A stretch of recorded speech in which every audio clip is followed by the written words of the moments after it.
Eu estava parado do lado de fora da minha própria casa, com a mão na grade fria, quando ouvi meu filho de 11 anos chamar outro homem de pai.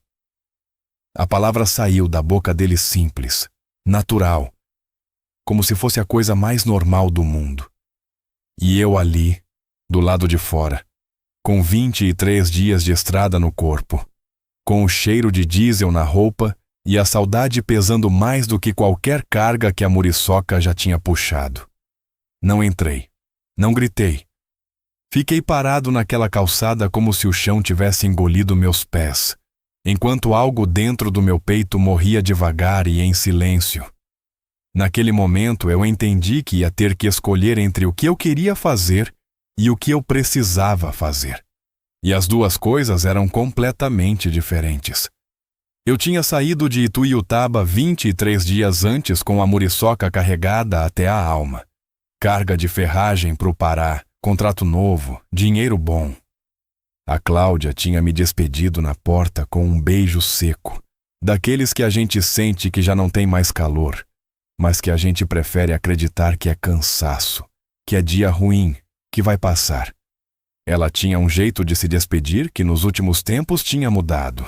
Antes ela ficava no portão até a muriçoca sumir na esquina. Nos últimos meses ela entrava antes de eu dobrar a rua. Eu via pelo retrovisor, via a porta fechar antes de eu sumir da vista dela. Engolia aquilo e continuava. Porque caminhoneiro não para no meio da estrada para chorar. Ele segue e vai processando o que dói enquanto o asfalto passa embaixo. Rafael tinha corrido até o caminhão e pedido para eu trazer um bicho do norte. Qualquer bicho, pai, você escolhe. 11 anos, o Rafael. Mas aquela seriedade no olho que me lembrava meu pai quando ele era novo. Ele não pedia muito.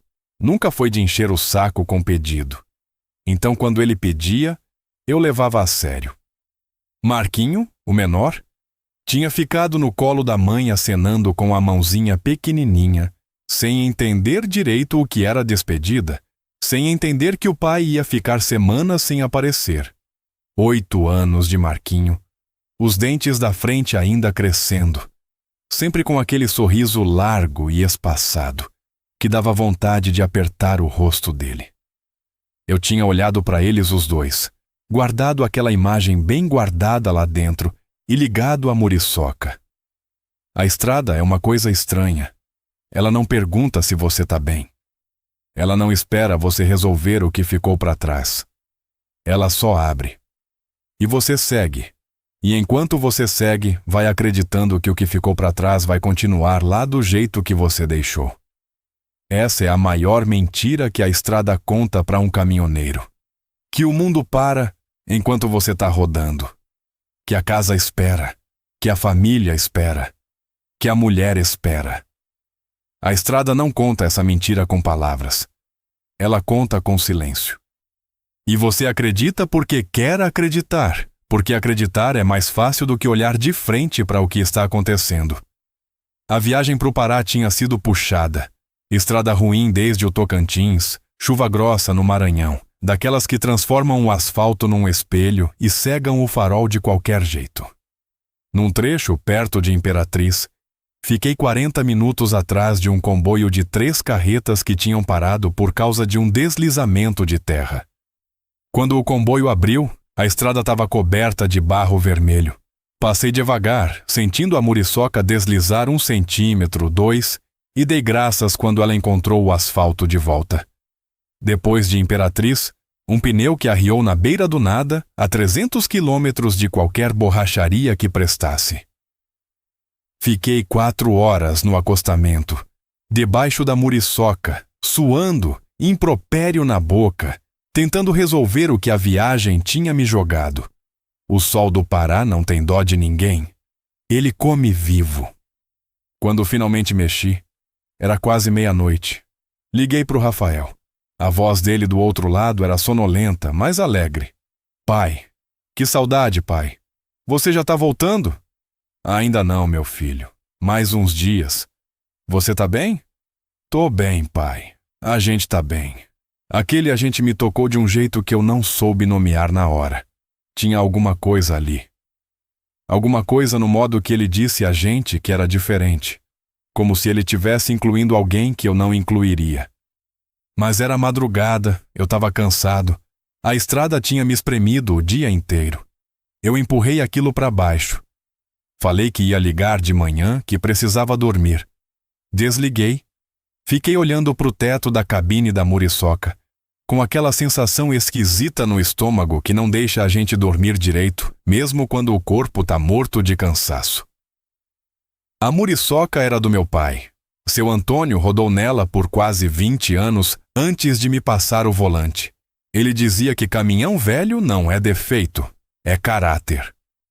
Que máquina nova qualquer um dirige. Máquina velha exige respeito. Exige que você conheça cada barulho, cada mania, cada ponto fraco, cada gemido que ela dá numa subida e cada suspiro que ela solta numa descida. Ele sabia tudo sobre aquela Mercedes. Sabia que o motor esquentava um pouco mais do lado esquerdo e que por isso tinha que ficar de olho no marcador quando o sol batia forte de frente. Sabia que a segunda marcha travava se você trocasse rápido demais e que precisava deixar o câmbio respirar. Sabia que o espelho retrovisor esquerdo vibrava acima de 80 quilômetros e que se você não fixasse o olhar num ponto fixo, ficava tonto.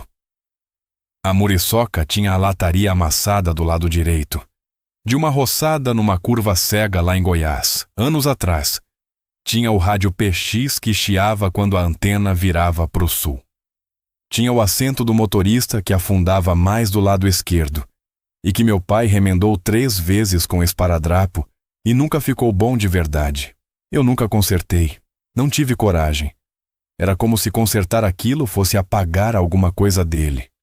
Quando eu sentava naquele banco torto, era como se ele ainda tivesse ali do meu lado, guiando junto.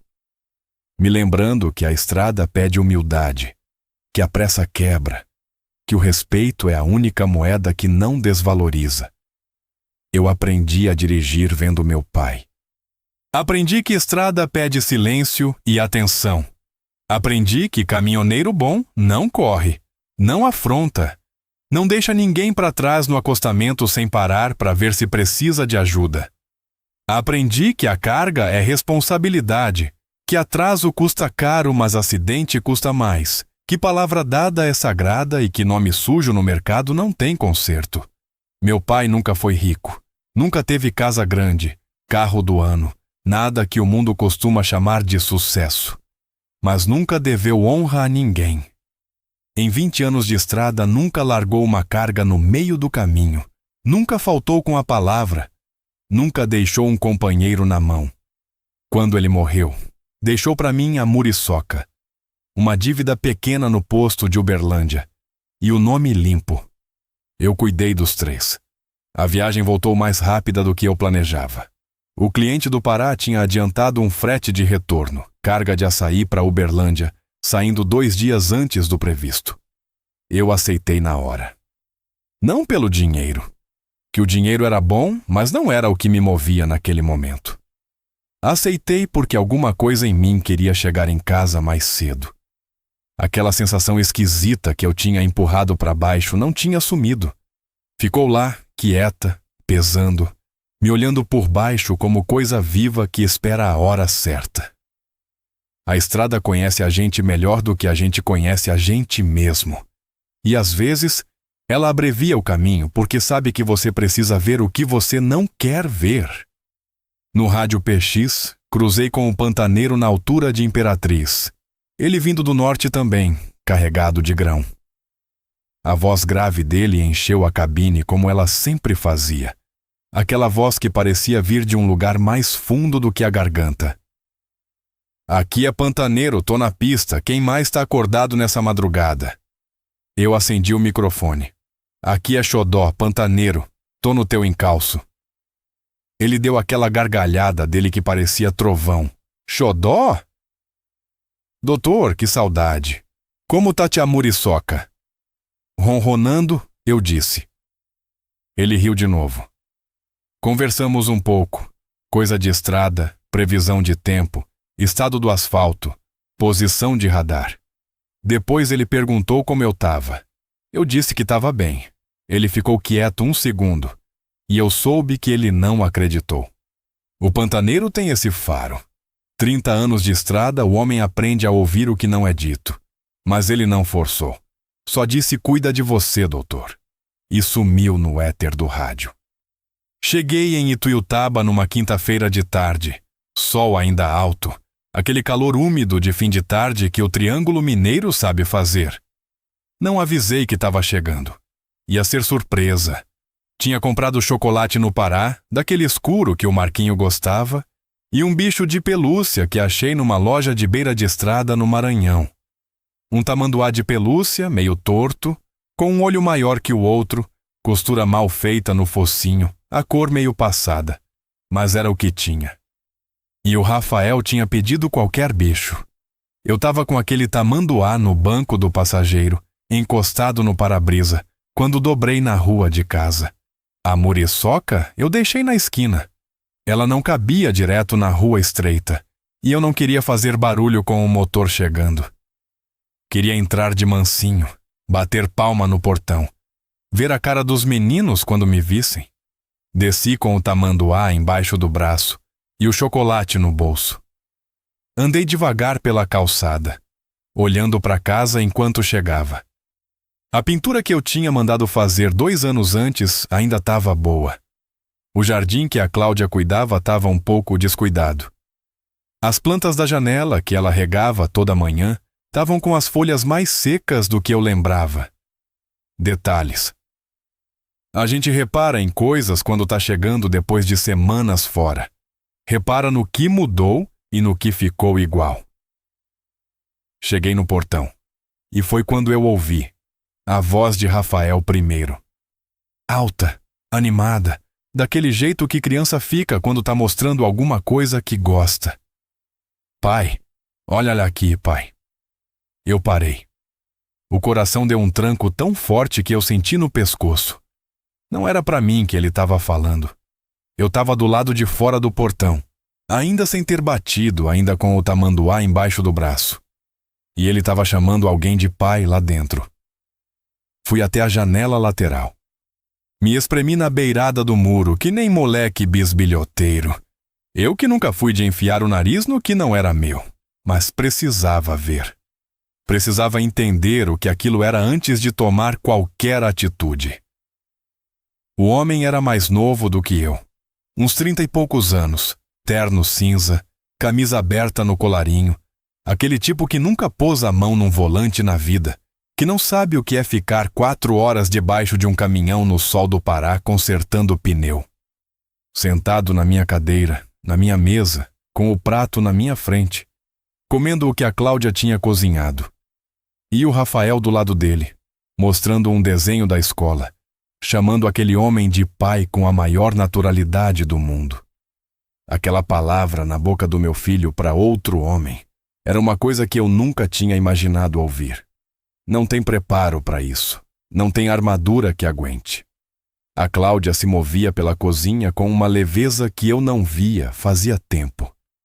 Aquela leveza que mulher tem quando tá bem, quando tá em paz com o lugar onde tá. Ela ria de alguma coisa que o homem tinha dito, aquele riso fácil dela que eu tinha amado muito um dia e que agora me cortava de um jeito diferente. O Marquinho estava no chão, brincando com um carrinho que eu não tinha visto antes, quietinho como sempre, no mundinho dele. Alheio a tudo. Eu não entrei. Não sei de onde veio a força para não entrar. Juro que não sei.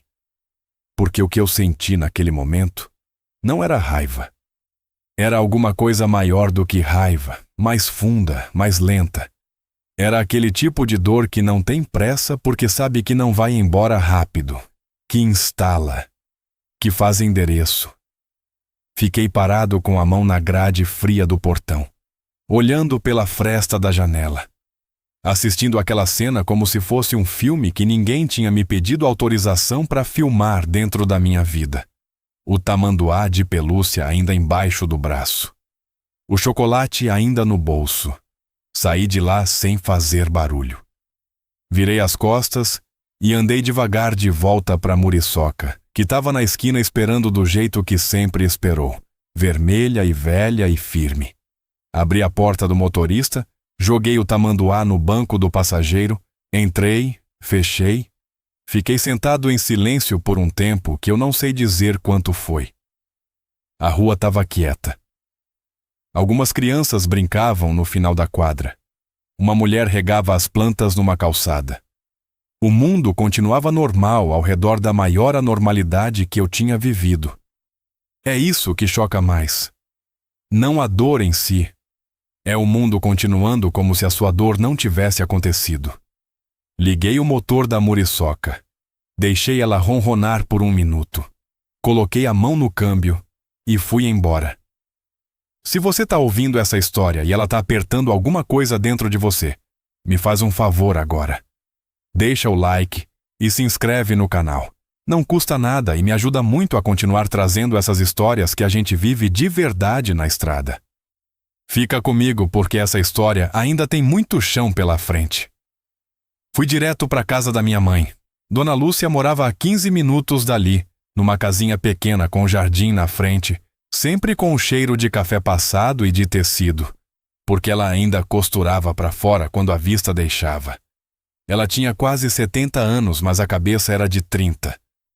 Viúva desde que meu pai foi, criou 4 filhos com a máquina de costura e com a teimosia que Deus dá às mulheres do interior de Minas quando não tem outra saída.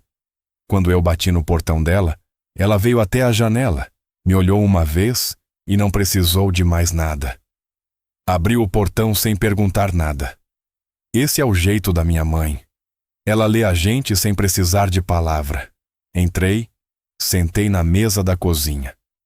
O mesmo tampo de fórmica que tinha quando eu era menino, a mesma toalha xadrez vermelha que ela trocava toda semana, mas que era sempre igual. Ela botou café. Sentou na minha frente com as mãos cruzadas em cima da mesa. Esperou.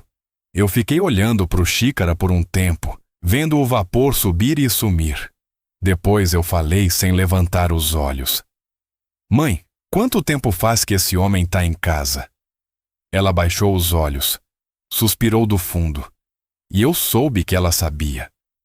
Que ela tinha guardado aquilo para não me machucar, para não ser ela a dar a notícia, porque é isso que mãe boa faz. Guarda a dor até não poder mais. Ela falou devagar, como quem pesa cada palavra antes de soltar. Faz mais de 1 mês, meu filho. Ela parou. Deixou aquilo assentar. Depois continuou. Ele dorme lá. Os meninos chamam ele de tio na frente dos outros, mas quando tá só eles em casa, ela manda chamar de pai. Eu ouvi isso e algo dentro de mim fechou. Não explodiu, não veio para fora. Fechou. Como porta pesada que bate devagar, mas bate com peso. Faz 1 mês. 1 mês enquanto eu estava na estrada. 1 mês enquanto eu atravessava o Maranhão na chuva. Enquanto eu dormia no acostamento consertando o pneu debaixo do sol do Pará. Enquanto eu ligava para o meu filho perguntando se ele estava bem e ele me dizia: "A gente está bem, pai." Dona Lúcia colocou a mão sobre a minha. Ela tinha as mãos calejadas de tanto costurar. Mãos que já tinham remendado tecido suficiente para cobrir o mundo inteiro. E mesmo assim, a mão dela em cima da minha me pareceu a coisa mais leve que alguém já tinha posto sobre mim em muitos anos. Não chorei. Não foi por orgulho. Foi porque o negócio era fundo demais para subir até os olhos. Ficou lá no fundo do peito, pesando. Esse tipo de dor não chora. Ela fica. Ela perguntou o que eu ia fazer. Eu disse que não sabia ainda. Ela não pressionou. Só ficou quieta comigo, do jeito que ela sempre soube ficar. Aquela presença que não resolve, mas que ampara, que não tira o peso, mas que divide. Depois de um tempo, ela se levantou, aqueceu o café de novo e colocou na minha frente com um prato de biscoito de queijo que ela tinha feito cedo. "Coma", ela disse. "Homem que não come, não pensa." Eu comi. E enquanto eu comia, fui pensando. Fui organizando o caos que tinha instalado na minha cabeça. Fui separando o que era sentimento do que era decisão. Porque sentimento e decisão não podem andar juntos quando tem filho no meio. Sentimento leva um caminho. Decisão tem que levar outro. Saí da casa da minha mãe quando o sol tinha sumido. A noite de Ituiutaba, em abril, tem aquele frio leve de cerrado, que não é frio de matar, mas que aperta. Fui andando até a muriçoca, abri, sentei. Fiquei olhando para frente e fora por um tempo sem ligar o motor. A rua estava quieta. Cachorro latiu em algum quintal. Uma criança gritou alguma coisa longe. A vida do bairro seguia. A minha estava parada ali dentro da cabine de uma Mercedes, de 78, olhando para um para-brisa que precisava de limpeza e que eu não tinha coragem de limpar, porque a neblina deixava tudo borrado, e às vezes borrado é mais fácil de encarar. Aquela noite eu dormi na muriçoca, estacionada no pátio vazio da transportadora em Uberlândia. Não quis ficar na casa da minha mãe porque sabia que ela ia querer cuidar de mim e eu não estava no estado de deixar ninguém cuidar. Precisava ficar quieto. Precisava do silêncio de um lugar que fosse meu sem ser a casa onde aquilo tinha acontecido. E a muriçoca sempre foi meu lugar. Desde que meu pai me passou o volante, desde que eu aprendi que cabine de caminhão de madrugada é o lugar mais honesto do mundo. Onde não tem como mentir para você mesmo porque não tem ninguém para impressionar. Liguei pro Toninho às 10 da noite. Ele atendeu com a voz grossa de quem já estava dormindo.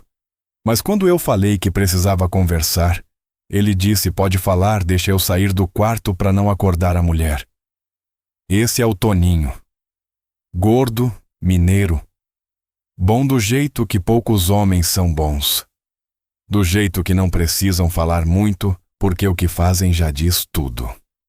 A gente tinha montado a transportadora juntos anos atrás, começando do zero, com a muriçoca e um caminhão velho dele que morreu no segundo ano, motor fundido numa subida em Minas sem conserto. Desde então tínhamos crescido devagar, mas crescido certo, com trabalho limpo, com palavra cumprida, sem atalho. Eu contei o que tinha visto. Toninho ficou em silêncio do outro lado. O tipo de silêncio de quem está ouvindo de verdade, não esperando a vez de falar. Depois ele respirou fundo. E você não entrou? Não entrei, Toninho. Bem feito, ele disse. E eu ouvi nessa frase todo o respeito que ele tinha por mim. Se você tivesse entrado do jeito que você estava, você tinha perdido tudo. Eu sei, eu disse. Mas saber não torna mais fácil. Ele concordou. Ficamos em silêncio um pouco, ouvindo o nada da linha. Depois ele perguntou se eu ia querer advogado. Falei que ia precisar. Ele disse que conhecia um, que ele mesmo pagava a primeira consulta. Eu disse que não precisava. Ele disse que ia pagar do mesmo jeito e desligou. Esse também é o Toninho. Deitei no banco da muriçoca, olhando pro teto da cabine. Tinha um adesivo lá em cima, velho, desbotado, que meu pai tinha colado quando a muriçoca ainda era dele. Uma santa pequena, Nossa Senhora Aparecida, com a cor já quase sumida de tanto sol, de tanto ano de estrada. Eu olhei para ela por um tempo longo naquela noite. Não rezei com palavras bonitas, conversei. Do jeito que caminhoneiro conversa com Deus, que não é com palavras bonitas nem com promessa calculada, é com aquela coisa crua que fica quando tudo o mais foi embora. Falei que eu precisava de juízo, que eu precisava não fazer besteira, que eu precisava pensar nos meus filhos antes de pensar na raiva que eu sentia. E que se ela pudesse me ajudar a segurar esse bicho que estava urindo dentro do peito, eu ia agradecer pro resto da vida. Fechei os olhos. Não sei se dormi de verdade ou se só fiquei num lugar entre o sono e o pensamento que às vezes é melhor do que qualquer dos dois. Quando abri os olhos era de madrugada, o pátio estava quieto, o céu de Uberlândia tinha aquelas estrelas que a gente só vê longe de cidade grande. E eu me sentia um pouco menos partido do que antes. Não inteiro, longe disso, mas menos partido. Nos dias que se seguiram, eu fiz o que precisava ser feito sem barulho e sem pressa. Conversei com o advogado que o Toninho indicou, um homem seco e preciso que me ouviu sem julgamento, e foi direto ao ponto. Você quer a guarda dos filhos? Quero. Você tem condição de sustentar? Tenho. Você tem residência fixa? Tenho. A transportadora tem endereço em Uberlândia, e eu tenho a casa da família em Ituiutaba, que é minha, no meu nome, comprada antes do casamento. Ele anotou tudo, assentindo devagar. Disse que ia levantar o que precisava. Que eu não deveria fazer nenhum movimento brusco. Que eu não deveria aparecer na casa sem aviso. Não deveria confrontar a mulher em frente às crianças. Não deveria dar motivo para nada que pudesse ser usado contra mim. Eu ouvi. Concordei. Saí do escritório com o peso todo ainda no peito, mas com pelo menos uma direção. O difícil foi não ligar para os meus filhos. O advogado tinha pedido para eu esperar alguns dias, até ele entender melhor a situação legal. Disse que qualquer contato precipitado podia ser mal interpretado ou usado de forma errada. Eu entendi a lógica, mas entender não significa aguentar fácil. Eram 3, 4 da tarde, e eu sabia que o Rafael estava saindo da escola naquele horário. E eu ficava imaginando ele chegando em casa, deixando a mochila no mesmo canto de sempre, sentando para fazer dever, e aquele homem de terno em algum lugar da casa. Isso me corroía por dentro de um jeito que nenhuma estrada ruim, nenhum pneu furado, nenhum cliente chato, nenhum atraso de carga nunca tinha me corroído. Fiquei em Uberlândia. Trabalhei porque parar completamente seria enlouquecer. Peguei frete curto, de 2 dias, só para ter movimento, só para ter o motor da muriçoca ligado e a estrada na frente. A estrada naqueles dias era diferente. Não era refúgio, não era o lugar onde eu respirava. Era só movimento. Só o jeito de não ficar parado dentro de 4 paredes com o pensamento rodando sozinho. No rádio PX, os companheiros falavam e eu respondia no mínimo. Aqui é xodó, tô na pista, tudo certo. Tudo certo. Mentira que a gente fala porque a verdade é longa demais para caber num canal de rádio. Foi na quarta-feira à noite, quase 2 semanas depois daquela tarde na janela da minha própria casa, que meu celular tocou de madrugada. Quase meia-noite. Número de Ituiutaba. Mas não era o da Cláudia. Era da minha mãe. Atendi com o coração já na garganta antes de falar oi. Meu filho? Ela disse. Só isso. Mas o jeito que ela disse era diferente. Tinha uma urgência na voz dela que eu não ouvia fazia tempo. O Rafael sumiu. Eu já estava de pé antes de ela terminar a frase.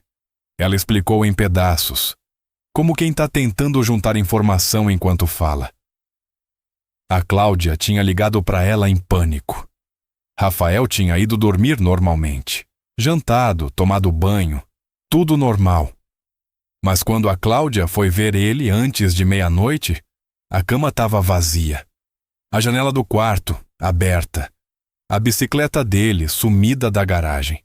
A Cláudia não sabia para onde ele tinha ido e estava desesperada, ligando para todo mundo. Dona Lúcia tinha ligado para mim antes de qualquer outra coisa porque ela disse com a voz quieta: Eu acho que eu sei onde ele foi. Eu também sabia. Saí de Uberlândia na Muriçoca em menos de 10 minutos com a roupa que eu tinha, sem pensar em mais nada. 80 quilômetros de madrugada, estrada vazia, farol alto, motor da velha Mercedes cantando naquele tom grave e constante que eu conhecia desde menino. Não ultrapassei o limite. Não forcei a máquina. Meu pai me ensinou que pressa na estrada de madrugada custa caro. Mas não parei em nenhum sinal amarelo. Fui direto, com as mãos firmes no volante e o peito fechado de expectativa e de uma esperança que eu tentava não deixar crescer demais para não doer se estivesse errado. O pátio da transportadora em Ituiutaba era pequeno, Um terreno que eu alugava para deixar a muriçoca quando ficava em casa por mais de um dia. Tinha um galpãozinho de ferramentas, uma torneira na parede lateral e uma lâmpada de sódio amarela que ficava acesa a noite toda porque o porteiro tinha medo de ladrão.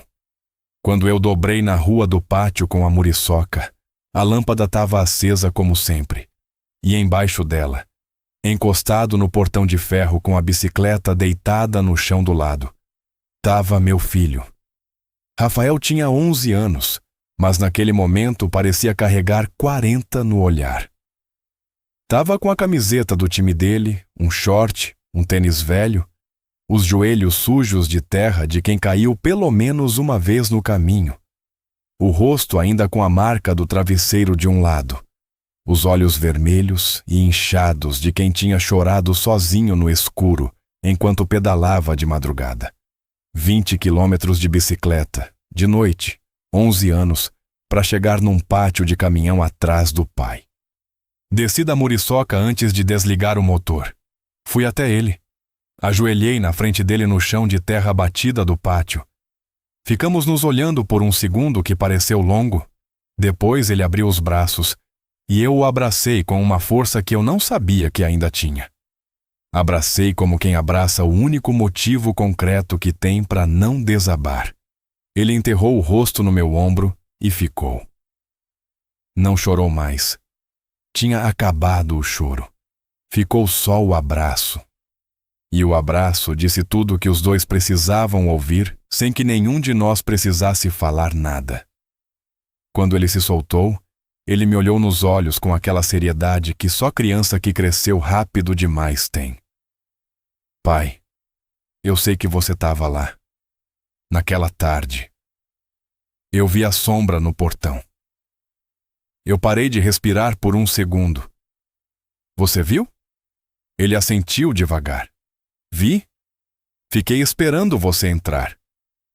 E você não entrou. Ele parou. Piscou os olhos. A voz saiu pequena, como quem está perguntando uma coisa grande com uma voz pequena. Por que você não entrou, pai? Eu fiquei olhando para o meu filho de 11 anos, ajoelhado no chão de terra de um pátio de caminhão, embaixo de uma lâmpada amarela de madrugada. E levei um segundo para juntar as palavras, porque a resposta era grande demais para uma pergunta tão pequena. Depois falei a única verdade que eu tinha. Porque se eu tivesse entrado do jeito que eu estava, filho, eu podia ter feito uma coisa que ia custar mais caro do que tudo que eu já paguei na vida. E eu não podia arriscar perder você por causa disso. Ele ficou quieto, processando, do jeito que ele sempre fazia antes de responder.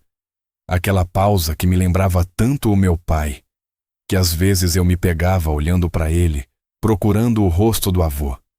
Depois assentiu devagar. Tá, pai. Eu entendi. Entramos para dentro da cabine da muriçoca. Eu liguei o aquecedor, que chiava, mas dava conta. Peguei um cobertor velho que eu sempre deixava atrás do banco, um cobertor surrado que tinha percorrido mais estrada do que a maioria das pessoas percorre na vida. Ele se acomodou do lado do passageiro, e foi quando ele viu o tamanduá de pelúcia, ainda encostado no para-brisa, exatamente onde eu tinha deixado naquela tarde. Ele olhou para o bicho torto, com o olho maior que o outro, a costura feia no focinho, e deu uma risada pequenininha. Que bicho feio, pai. É um tamanduá, eu disse. Comprei lá no norte. Pra você. Ele abraçou o bicho feio sem mais comentário e ficou quieto. A noite estava fria. A muriçoca rangia de leve com o vento que vinha do cerrado. E ali dentro, naquele espaço pequeno que cheirava a couro velho e a diesel e a anos de estrada e ao suor de um homem que tinha rodado o Brasil inteiro para sustentar uma família, meu filho de 11 anos foi pegando no sono com o tamanduá torto no colo. E eu fiquei olhando para ele dormir com a mão no câmbio frio, a santa desbotada lá em cima no teto me olhando de volta. E pensei no meu pai e no banco torto que ele nunca consertou. e entendi uma coisa que a estrada nunca tinha me ensinado com tanta clareza quanto aquele momento. Que às vezes o lugar mais seguro do mundo não é uma casa, é onde o amor tá de verdade. Mas a história não tinha acabado. Longe disso. Porque enquanto eu e meu filho dormíamos na muriçoca naquela madrugada, do outro lado da cidade, alguma coisa estava prestes a vir à tona. Uma verdade que a Cláudia tinha enterrado fundo, que o homem de terno cinza pensava que tinha enterrado junto com ela. Uma verdade que não ia ficar quieta para sempre. Porque verdade enterrada não morre. Ela só espera o momento certo para aparecer. E o momento certo estava chegando. De manhã cedo, eu liguei para Dona Lúcia antes de qualquer outra coisa. Ela atendeu no segundo toque, que era sinal de que não tinha dormido. Ele está aqui comigo, mãe? Tá bem. Ela ficou em silêncio um segundo inteiro. Depois eu ouvi aquele tipo de respiração que é quando a gente solta um ar que estava segurando faz tempo. Aquele suspiro de quem não sabia que precisava tanto respirar. Graças a Deus, meu filho. Graças a Deus. A voz dela era pequena e cheia ao mesmo tempo. Eu disse que ia levar o Rafael para a casa dela mais tarde, que precisava resolver algumas coisas antes. Ela disse, tá bom, pode vir quando quiser, eu faço almoço. Eu disse que não precisava fazer almoço. Ela disse que ia fazer do mesmo jeito. E eu soube que era verdade antes mesmo de ela desligar. Acordei o Rafael com a mão no ombro dele, devagar. Ele abriu os olhos, viu o teto baixo da cabine da muriçoca, o couro velho, a santa desbotada lá em cima, e por um segundo ficou desorientado. Aquele olhar de criança que não sabe onde está. Depois me viu, e deu um sorriso pequeno, daquele tipo que não precisa ser grande para valer muito. Bom dia, pai. Bom dia, filho. A gente ficou quieto por um tempo. Os dois olhando para frente pelo para-brisa da velha Mercedes, enquanto o sol do cerrado ia entrando devagar pela janela e tingindo de amarelo o interior da cabine. O tamanduá de pelúcia ainda estava no colo dele, meio amassado de uma noite inteira de abraço. Nenhum dos dois disse nada. Não precisou. Às vezes o silêncio entre pai e filho é o idioma mais completo que existe. Deixei o Rafael na casa da minha mãe antes das 8 da manhã. Ela o recebeu na porta com um abraço longo e demorado, com aquele cheiro de café e de broa de milho que ela tinha feito antes do sol raiar, porque era assim que ela funcionava quando sabia que ia precisar cuidar de alguém. Ela não precisava de aviso. Ela sentia. O Rafael entrou naquela casinha pequena com jardim como quem entra num lugar que sabe que é seguro, daquele jeito que criança entra quando está exausta e sabe que pode baixar a guarda. Eu vi isso e guardei. Abracei minha mãe rápido, olhei nos olhos dela e fui. O escritório do Dr. César ficava no centro de Ituiutaba, num sobrado velho com escada de madeira e cheiro de papel. Sala pequena, mesa grande, estante cheia de processo. O homem tinha uns 50 anos, cabelo grisalho cortado curto, óculos finos na ponta do nariz e aquele jeito de falar que não desperdiça sílaba. Quando eu entrei, ele já estava com a pasta aberta e a caneta na mão. Me fez sentar e antes de eu abrir a boca, ele falou: Seu filho foi até você por vontade própria, de madrugada, de bicicleta. Isso é importante. Isso vai falar muito alto para um juiz. Eu concordei. Ele continuou. Preciso que você me conte tudo o que aconteceu desde o começo, sem deixar nada de fora. O que é feio não me preocupa. O que é falso me preocupa. Só me diga a verdade. Eu contei tudo. A chegada de surpresa, a janela, o homem de terno na minha cadeira, o Rafael chamando aquele homem de pai, a Cláudia com aquela leveza na cozinha. Contei a mão na grade fria, o tamanduá embaixo do braço, a casa da minha mãe, o que Dona Lúcia me disse. Contei a madrugada, o celular tocando, os 80 quilômetros até Ituiutaba, a lâmpada amarela, e o meu filho encostado no portão com a bicicleta caída no chão do lado. Ele foi anotando sem interromper uma vez. Quando eu terminei, fechou a caneta e foi direto. A casa está no seu nome? Está. A conta da transportadora é separada? É separada, sempre foi. Ele assentiu. Então a gente tem o que precisa para começar. Me traz os documentos hoje. Saí do escritório com a sensação estranha de quem está construindo alguma coisa no meio de uma tempestade. Não é bom nem ruim. É só necessário. É o que você faz quando não tem outra saída.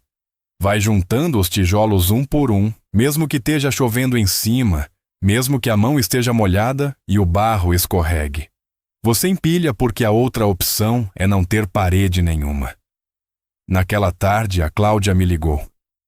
Eu estava na muriçoca, no pátio, ouvindo o motor em ponto morto para checar um barulho estranho que tinha aparecido na viagem de volta. Quando o celular tocou e o nome dela apareceu na tela, eu fiquei olhando por uns 3 toques. Não era medo. Era aquela pausa que a gente faz quando sabe que o que vai acontecer nos próximos minutos é importante e não tem como voltar atrás. Atendi. A voz dela era diferente do que eu esperava. Não era raiva, não era choro, não era aquele tom dramático que eu imaginava. Era fria, calculada. O jeito dela quando tinha tomado uma decisão e não queria discussão. Precisamos conversar, ela disse. Eu sei que você estava lá na quinta-feira, eu sei que você viu. Fiquei quieto.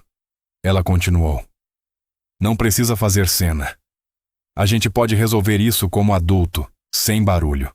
Eu disse que concordava com resolver como adulto, que eu queria resolver certo.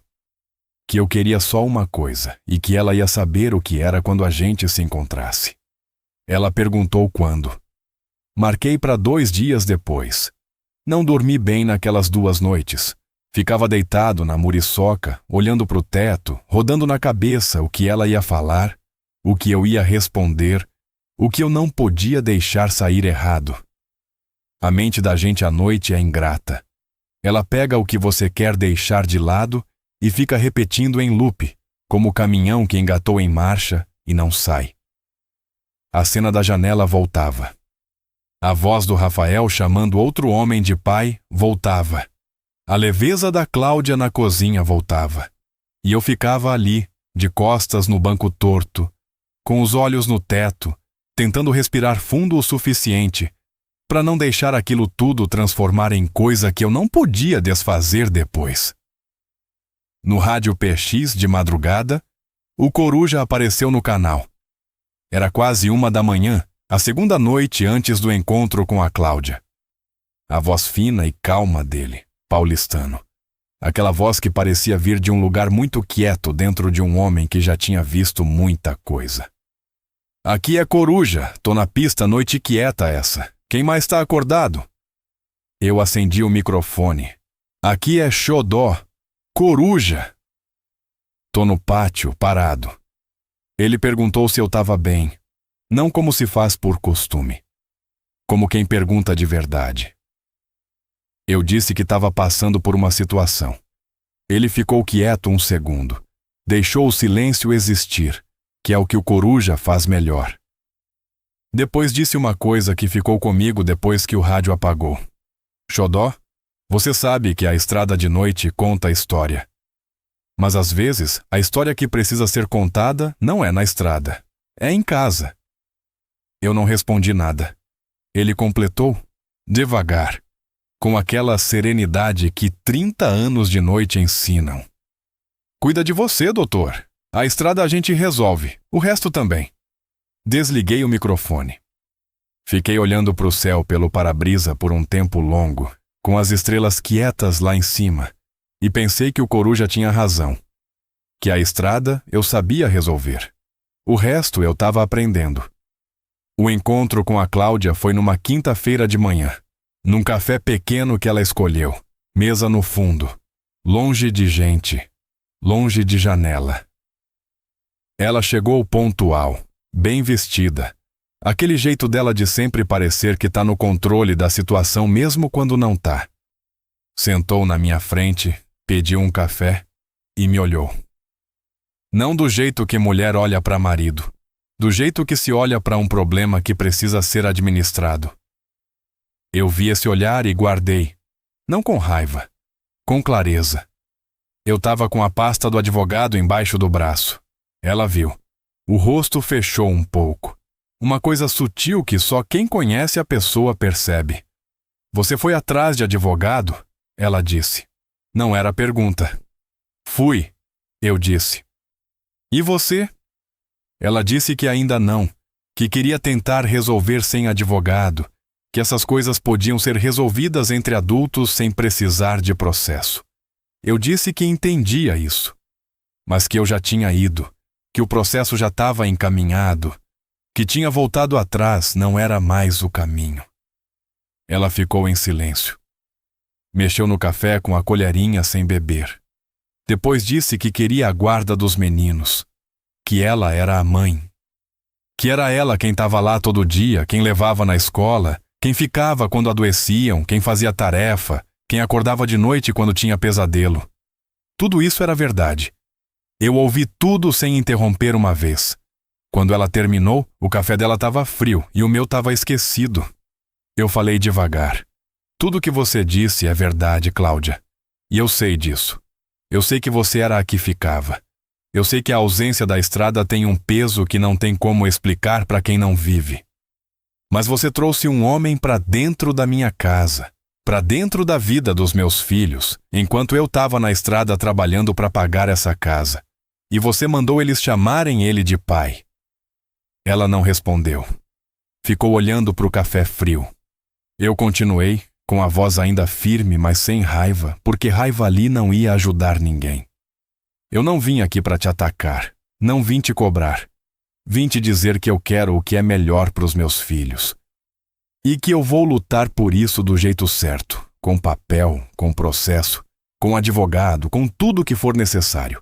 Mas, do jeito certo. Ela ficou quieta por um tempo longo.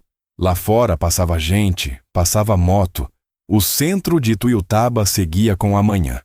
O garçom passou e nenhum dos dois pediu nada. Depois ela disse uma coisa com a voz baixa, quase sem força. Uma coisa que eu não esperava ouvir daquele jeito. Eu sei que eu errei. Mas eu estava sozinha, Xodó. Eu estava muito sozinha. Ela disse o nome que a estrada me deu, não o nome que eu tenho no papel. E isso me tocou de um jeito que eu não esperava. Eu ouvi aquilo, e algo em mim quis responder com alguma coisa que não seria justa. Segurei. Porque a solidão dela era real. Eu sabia disso. Sabia que noite de doença de filho sem marido em casa é longa. Sabia que sexta-feira sem companhia é pesada. Sabia que anos de ausência deixam uma marca que não tem creme que tira. Mas solidão não justifica tudo. Solidão não justifica apresentar um estranho para os seus filhos como pai, enquanto o pai de verdade está na chuva do Maranhão consertando o pneu. Isso eu não disse. Só fiquei quieto. E o silêncio disse por mim. Saí do café com a pasta no braço, e a certeza pesada de que aquilo ia ser longo, que não ia ter acordo de aperto de mão, que ia ter audiência, ia ter papel, ia ter noite mal dormida, ia ter espera. Mas que eu não ia recuar. Que dessa vez o que era meu eu ia buscar do jeito certo, sem quebrar nada, sem gritar, sem fazer de conta que a dor não existia. Ia buscar com cabeça fria e coração firme. O processo correu por quase 4 meses. Audiência marcada e desmarcada, documento que faltava, prazo que alongava. O Dr. César foi firme do começo ao fim. A casa estava no meu nome, a transportadora era sólida, o Toninho era testemunha. Eu tinha a estrutura, eu tinha a história limpa, e eu tinha o depoimento do Rafael. O Rafael foi ouvido pelo juiz numa sala separada, sem mim presente, sem a Cláudia, sem advogado de nenhum lado. Só ele, o juiz e a assistente social do tribunal. Uma sala pequena com mesa baixa e brinquedos no canto, do jeito que esses lugares são quando querem deixar criança à vontade. Antes de ele entrar, eu ajoelhei na frente dele no corredor do fórum, peguei as 2 mãos dele nas minhas e falei só uma coisa. Fala a verdade, filho. Só a verdade. Nem a favor de mim, nem a favor de ninguém. Só o que você sente de verdade. Ele me olhou com aqueles olhos sérios e assentiu. O que ele disse naquela sala, eu só soube depois, pelo relatório da assistente social que o Dr. César me mostrou. Rafael tinha dito que queria morar com o pai, que se sentia seguro com o pai, que o pai era homem de poucas palavras, mas que quando falava, ele ouvia porque sabia que era verdade. E que quando o pai não entrou naquele dia que ele viu a sombra no portão, ele entendeu que o pai estava tentando fazer a coisa certa, mesmo quando a coisa certa doía. 11 anos. Meu filho de 11 anos tinha entendido uma coisa que muitos adultos levam a vida inteira para aprender. Eu li aquele trecho 3 vezes. Na terceira, não consegui mais ler. A decisão do juiz veio numa tarde de terça-feira, 3 semanas depois da última audiência. Guarda compartilhada. Com residência principal dos meninos comigo, na casa de Ituiutaba, que estava no meu nome.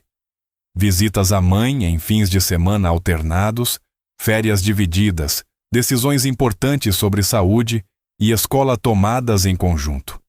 O Dr. César me ligou para dar a notícia. Eu estava na Muriçoca, no pátio de Uberlândia, fazendo checagem de rotina antes de um frete curto. O telefone tocou. Ouvi a notícia. Agradeci. Desliguei. Fiquei sentado em silêncio com as mãos no volante, olhando para o para-brisa que precisava de limpeza. Depois deixei uma lágrima cair. Só uma. Caiu pelo lado esquerdo do rosto. Molhou o queixo, secou. Que é o que caminhoneiro permite. Mas não foi só isso que aconteceu naqueles meses. Porque enquanto o processo corria, uma outra coisa estava acontecendo por baixo de tudo. Uma coisa que eu não sabia e que o Dr. César foi descobrindo enquanto levantava os documentos do caso. O Gerson, o homem de terno cinza, não era o que parecia ser. Não era simplesmente um homem que tinha entrado na vida de uma mulher solitária. Era um homem que sabia muito bem o que estava fazendo. O Dr. César encontrou uma conta conjunta que a Cláudia tinha aberto durante o casamento, uma conta que ela não tinha me informado, que tecnicamente ainda era conjugal porque o divórcio não estava formalizado. E dessa conta, num período de pouco mais de 3 meses, tinham saído transferências regulares que somavam juntas quase R$40 mil.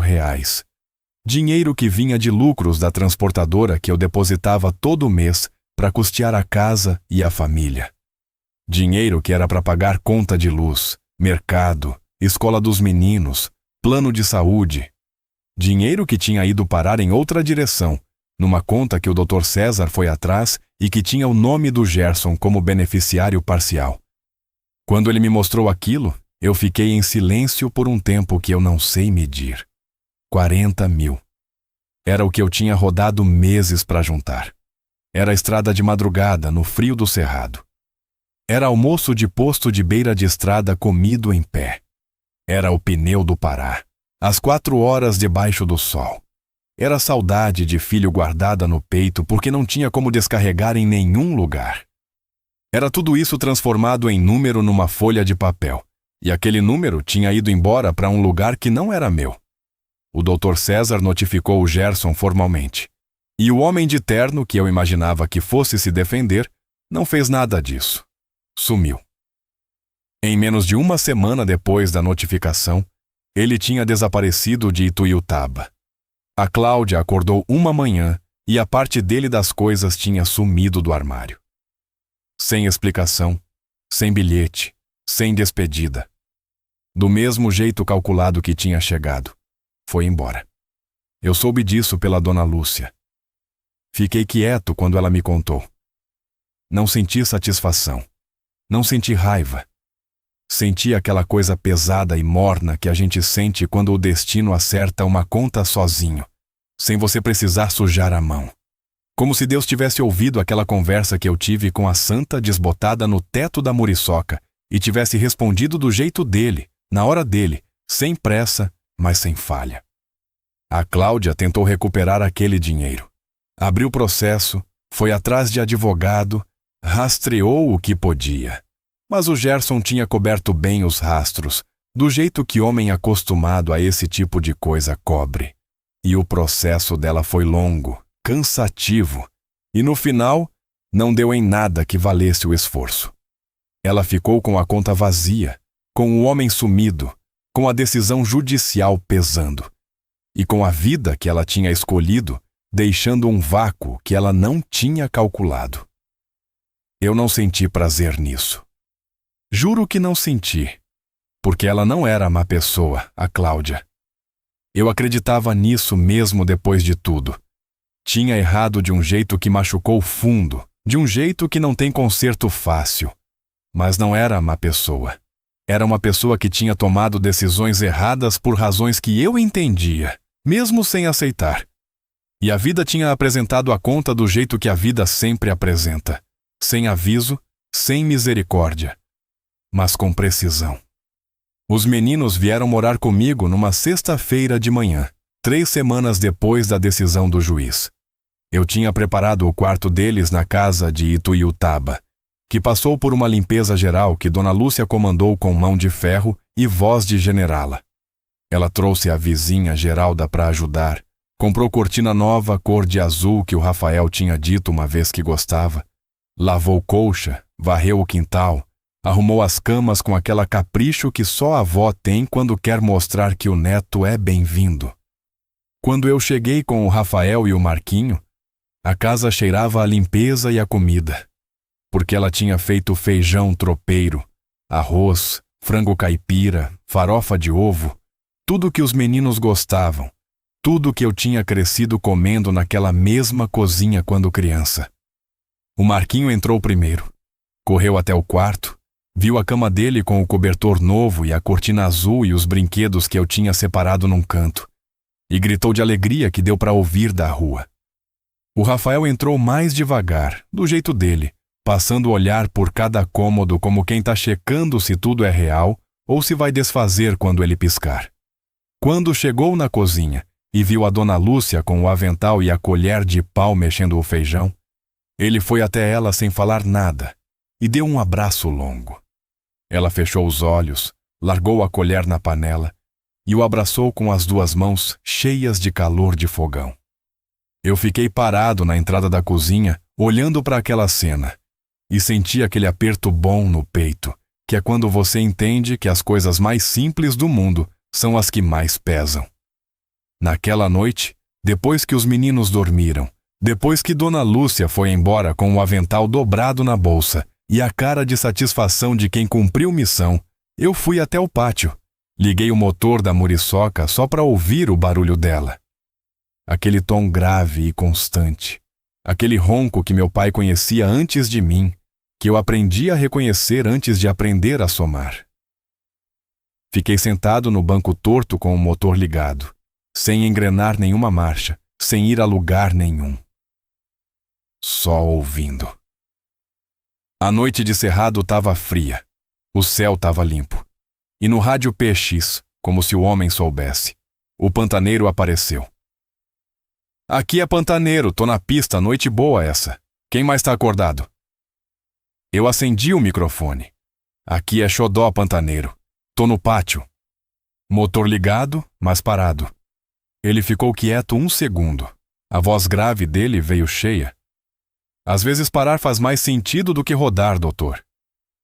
Eu concordei. A gente ficou em silêncio no canal por um tempo que nenhum dos dois contou. Depois ele perguntou, com aquela simplicidade de quem não precisa de enfeite. Como tá a muriçoca? Ronronando? Eu disse. Ele deu aquela gargalhada de trovão que eu conhecia desde que a gente tinha se cruzado pela primeira vez numa balança de Minas, anos atrás. Então tá bem. Caminhão que ronrona é caminhão que tá bem. E caminhoneiro que tá no pátio com o motor ligado de noite tá resolvendo coisa dentro da cabeça. Resolve bem, doutor. Desliguei o microfone, desliguei o motor e fiquei sentado mais um tempo no escuro antes de entrar. Meus filhos dormiam. A casa cheirava a feijão tropeiro e a limpeza e a vida que tinha voltado para onde devia estar. Eu me sentei na mesa da cozinha no escuro, no mesmo lugar onde minha mãe tinha sentado comigo naquela noite do café e do biscoito de queijo. E fiquei ali por um tempo pensando em silêncio.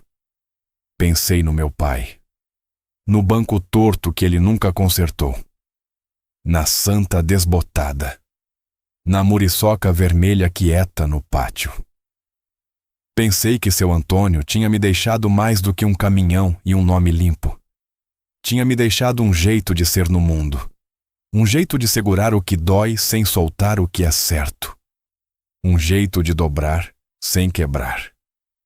E que aquele jeito, que eu tinha aprendido vendo ele, e que às vezes eu achava que não tinha sido suficiente, tinha sido o que me salvou naquele portão. Nos meses que se seguiram, a vida foi se arrumando do jeito que vida arruma quando você para de forçar e começa a construir. Devagar, sem alarme, sem grande anúncio.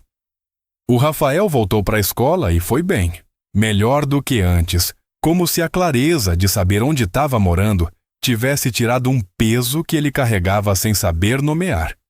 O Marquinho começou a fazer natação porque o pediatra tinha recomendado por causa de um probleminha no joelho e descobriu em 2 semanas que adorava a água, que gritava de alegria quando pulava na piscina, que chegava em casa encharcado e ainda queria voltar.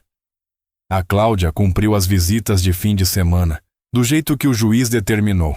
Com o tempo, sem forçar, sem drama, a gente foi encontrando um jeito de ser pais sem ser casal. Não era fácil, nunca é, mas era possível. E possível já é mais do que muita gente consegue. A transportadora cresceu naquele ano. Toninho tocou 2 contratos novos enquanto eu estava no meio do processo. Contratos que ele podia ter deixado para depois, mas que foi atrás porque sabia que eu ia precisar de estrutura quando tudo se resolvesse. Quando a poeira baixou de vez, ele me chamou para jantar numa churrascaria de Uberaba, aquela que ele gostava, com a picanha que o cara cortava na mesa. Pediu suco de maracujá porque estava no regime por ordem da mulher. Fez um brinde. Você segurou. Ele disse. Simples assim. Eu disse que ele tinha me ajudado a segurar. Ele balançou a cabeça devagar, com aquela seriedade que ele guardava para o que era importante. Não. Você segurou. Eu só fiz o que parceiro faz, que é não some quando aperta. Bebemos o suco, comemos a picanha. Não falamos mais no assunto. Teve uma tarde, uns 6 meses depois de tudo assentar, que eu estava na muriçoca rodando para o sul de Minas, frete de 2 dias, estrada boa, sol de tarde, aquele silêncio gostoso de quem tá só com o motor e o asfalto. O celular tocou no viva-voz. Era o Rafael. Não era horário de ligar, era meio da tarde, dia de semana, ele devia estar terminando a aula.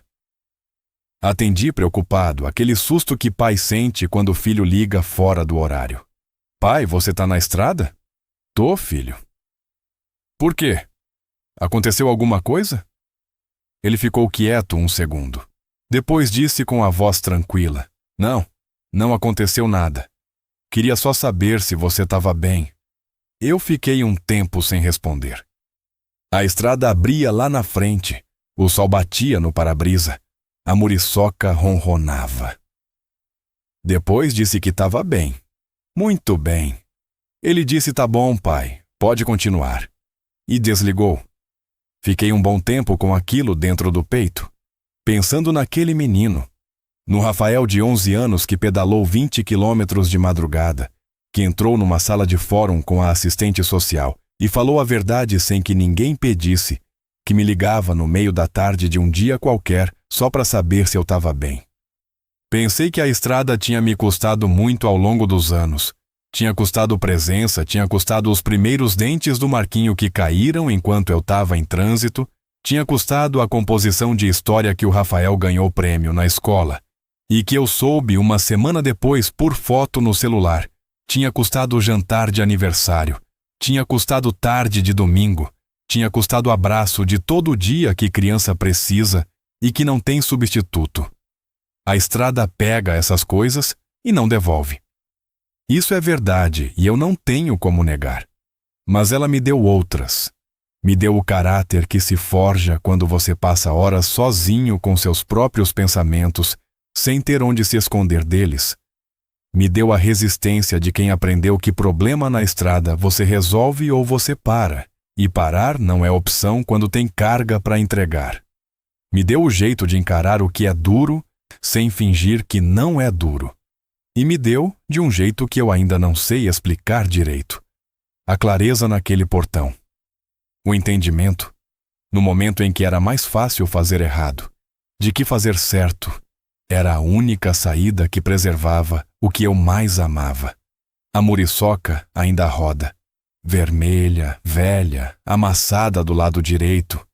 O banco do motorista ainda afunda mais do lado esquerdo, e eu ainda não consertei e não vou consertar nunca. A santa ainda está no teto, desbotada, olhando para mim toda vez que eu deito na cabine de madrugada. O rádio PX ainda chia quando a antena vira para o sul, e eu ainda sou coruja. Ainda prefiro a estrada de noite quando posso escolher, porque de noite a estrada tem uma honestidade que o dia não consegue ter. De dia tem movimento, tem barulho, tem gente, tem distração. De noite é só você, o motor, o asfalto, e o que você é de verdade. E o que eu aprendi sendo quem eu sou, depois de tudo que essa história me ensinou, é uma coisa só. Que o homem que segura o volante quando a estrada fica perigosa precisa da mesma coisa que o homem que segura o coração quando a vida pesa demais. Que a força que você usa para não perder o controle numa curva molhada de madrugada é a mesma que você precisa encontrar quando quer gritar e não pode. Quando quer entrar por aquele portão e não deve. Quando a dor é grande demais e o único jeito de proteger quem você ama é aguentar em silêncio. Que dignidade não é o que você tem quando tudo vai bem. É o que você mantém quando tudo vai mal. É o que você preserva quando ninguém está olhando, quando é mais fácil desabar do que ficar de pé.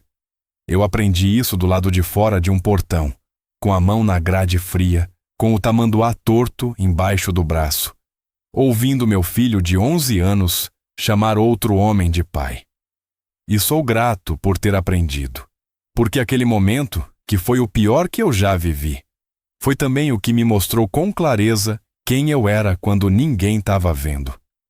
E quem eu era digno de 2 meninos que dormiam agora num quarto com cortina azul e cobertor novo, em casa que cheirava a feijão tropeiro e a avó, em casa que era deles e minha e de ninguém mais. Se você chegou até aqui comigo, obrigado, de coração. Não é fácil ouvir história que aperta, mas às vezes é isso que a gente precisa. A história dos outros nos ensina a cuidar melhor da nossa. Se essa história te tocou de algum jeito, faz isso por mim. Deixa o like, se inscreve no canal e compartilha com alguém que você acha que precisa ouvir isso hoje. Pode ser alguém que está passando por uma situação parecida. Pode ser alguém que precisa lembrar que fazer certo vale a pena mesmo quando dói. Pode ser só alguém que você gosta e que ia gostar de ouvir uma história verdadeira. Aqui no Coração Caminhoneiro, a gente conta a história que a estrada ensinou. E a estrada nunca mente. Aqui é Xodó, tô na pista. Até a próxima!